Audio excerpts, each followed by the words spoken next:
This isn't just a fish. In the world of seafood, bluefin tuna is practically treated like the Rolls-Royce of the ocean. A single massive tuna can be worth enough money to make an ordinary car look cheap. And at this high-end Japanese restaurant, one of these ocean giants has just arrived. It's barely 8 in the morning, yet the kitchen is already dealing with a serious problem. This tuna weighs over 300 pounds, and it takes 8 grown men working together just to carry it inside. Once it's on the cutting table, the chef brings out his prized tuna knife. After carefully sanitizing the blade, he's ready to turn this enormous fish into premium sashimi. He starts by opening the belly and carefully removing the valuable meat around the neck. Then he finds the natural connection between the head and body and makes a precise cut. With a few controlled movements, the massive head comes completely free. It may look simple, but every cut is the result of years of experience.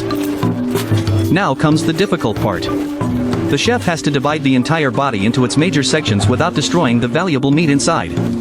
He works his knife carefully through the fish, separating it into 4 main portions. But he doesn't stop there. He goes back over the bones and scrapes away every usable piece of meat still attached to them. Those little scraps might look insignificant, but they're packed with flavor. And when you're working with a fish this expensive, leaving good meat behind is basically throwing money away. Once the entire tuna has been broken down, the chef begins sorting the meat according to its different levels of fat and texture.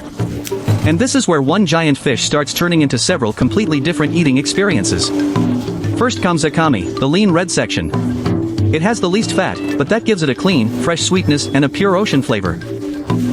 Then comes otoro, the perfect middle ground between lean meat and rich fat. It's creamy without being overwhelmingly heavy, making it one of the easiest cuts for almost anyone to enjoy.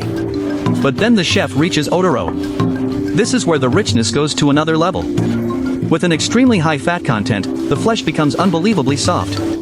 You barely have to chew it before it starts breaking apart in your mouth. The chef then adds delicate cuts across the surface of the tuna. They make each slice look more refined, while also making the texture even softer. This final cut is the golden triangle, one of the rarest and most sought-after sections of the entire bluefin tuna. It's packed with fat, incredibly tender, and considered a serious prize among tuna lovers. But the chef isn't finished showing what this fish can do. Instead of serving everything raw, he takes some of the premium tuna over to a charcoal grill. The fish is lightly seared, giving the outside a gentle smoky aroma while keeping the inside tender and juicy. That brief contact with the charcoal completely changes the flavor. The tuna develops a subtle grilled character, and because the surface is slightly cooked, it also holds onto the sauce beautifully. Once it's ready, the chef cuts it into bite-sized pieces and arranges everything carefully on the plate. And suddenly, that enormous fish has become a luxurious sashimi platter featuring completely different cuts, textures, and levels of richness. The lean akami delivers a clean ocean freshness. The otoro brings a smooth balance between meat and fat. The otoro practically melts away.